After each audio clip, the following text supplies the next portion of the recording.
हनुमंते नमः। दर्शकगण, मैं आचार्य सत्यानंद আজকে আপনাদের সামনে নিয়ে এসেছি একটি অদ্ভুত টোটকা।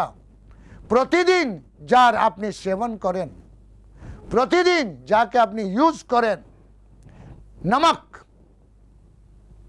আপনার খাবারকে টেস্ট করে দেয়, আবার যদি একটু বেশি হয়ে যায় তো খাবারকে অবসাদে নিয়ে যায়।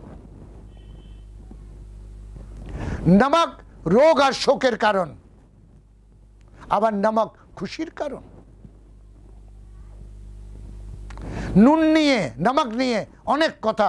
নমক অর্থাৎ নুন, হিন্দিতে নমক বলে, প্রায় এটা প্রচলিত নমক। এই নুনের নানা প্রয়োগ, টোটকা জগৎ ভরে আছে এই নুনের জন্য। বলা হয় যে লোকের প্রতি আপনার সদ্ভাবনা নেই, যে লোকের প্রতি আপনার কোনো শক আছে, তার বাড়িতে কখনো খাবেন না, তার নুন গ্রহণ করবেন না। আপনি নুন খেয়ে যদি তার সাথে বেঈমানি করেন তাহলে বলা হয় নমক হারাম। ঈশ্বরীয় প্রকোপ আপনার উপর পড়ে, যার জন্য সাধু সন্তরা যাত্রার বাড়ি খায় না।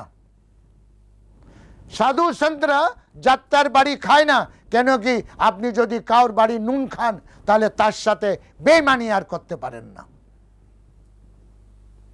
উচিত নয়। অভিশপ্ত জীবন হয়ে যাবে আপনার। আপনারা জানেন লক্ষ্মীর আবিষ্কার, লক্ষ্মীর যে ফটোর আবিষ্কার, এটা তো পরবর্তীকালে হয়েছে।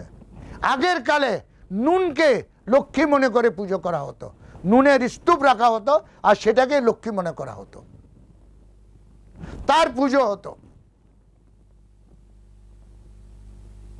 দর্শকগণ, আমরা বারবার নিজের টোটকাতে বলি, যখন আপনি বাড়ি পোছা লাগান সেখানে একটু নুন ঢেলে দেবেন।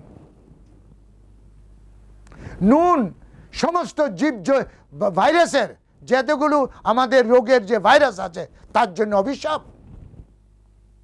নমক মেরে ফেলে। নুনের মধ্যে কোনো ভাইরাস থাকতে পারে না। নুন শুক্র আর চন্দ্রের প্রতিনিধিত্ব করে। দর্শকগণ, নুনের উপরে এত কথা পজিটিভ বলা হয় যে জায়গায়, যার জন্য আমাদের ঋষিমুনিরা শুরুর থেকে আমাদেরকে নুন খাওয়া শিখিয়ে দিয়েছে। রান্নাঘরে নুন রাখা অনিবার্য, যার জন্য রান্নাঘরকে পাকশালাও বলা হয়। যতগুলো মশলা আপনি ইউজ করছেন সব গ্রহ নক্ষত্রের কে যাতে ঠান্ডা রাখতে পারে, লবঙ্গ থেকে নিয়ে সমস্ত জায়ফল পর্যন্ত, ইলাচ পর্যন্ত।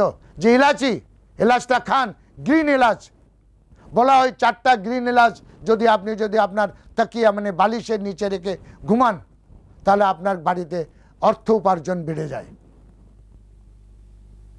প্রত্যেকটা জিনিস আমরা যেটা রান্নাঘরে ইউজ করি সেই সব জিনিসগুলো একটা গ্রহের বিরোধী তত্ত্ব, দেবতাদেরকে আহ্বান করে। এই যে লাল লঙ্কা, এটা নজর উতারে। 7টি লাল লঙ্কা মাথার থেকে নিয়ে পা পর্যন্ত যদি আপনি 7 বার উপর নিচে করে জ্বলিয়ে দেন তো বলা হয় আপনার উপর থেকে নজর চলে যায়।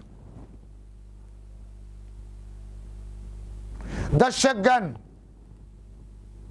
আজকে এই নুনের প্রয়োগ দিয়ে আমি আপনাকে বলবো আপনার পুরো বাড়িটা জীবাণু রহিত। পজিটিভ থিঙ্কিং, আর্থিক উপার্জন বেড়ে যাওয়া, আপনার রোজগার ক্ষমতা বেড়ে যাওয়া, আপনার মধ্যে সম্মোহন শক্তি চলে আসা, একটি তরতাজা ভাবনা আসা। আপনি জানেন যখন আমরা ঘামি আমাদের জামাতে নুন লেগে যায়, আপনি যখন ঘামেন গায়েকে যখন এমন করবেন দেখবেন নুন এসে গেছে। আমাদের শরীর নুনে ভরা। দর্শকগণ, এই নুনকে, এই নুন কখনো স্টিল, টিন, অন্য কোনো পাত্রে রাখা উচিত নয়। সব সময় কাচের বাটিতে নুন রাখবেন, মনে রাখবেন। এটা লক্ষ্মীকে প্রতিনিধিত্ব করে। কাচের বাটিতে নুন রাখবেন। নুন পড়ে যাওয়া আপনার হাত থেকে অশুভ মানা যায়। পৃথিবীর অনেকগুলো দেশে যদি নুন পড়ে যায় বলা হয় অশুভ।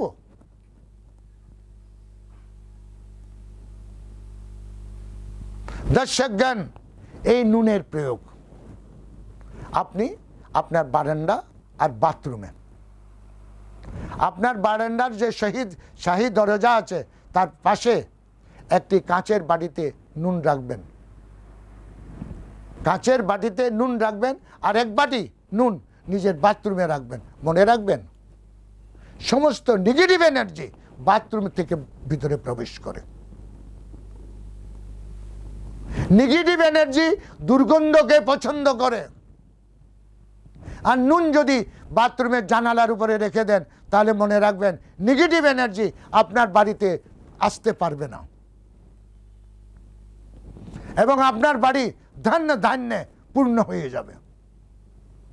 দর্শকগণ, দুটি টোটকা, একটা হচ্ছে শাহী দরজার পাশে কাচের বাটিতে নুন রাখা বারান্দায়, এটা রেখে দেবেন, মাসে একবার চেঞ্জ করবেন। অথবা গলে গেলে দেখবেন যদি নুন গলে যায় তাহলে মনে রাখবেন আপনার বাড়িতে নেগেটিভ এনার্জি ভরপুর আছে।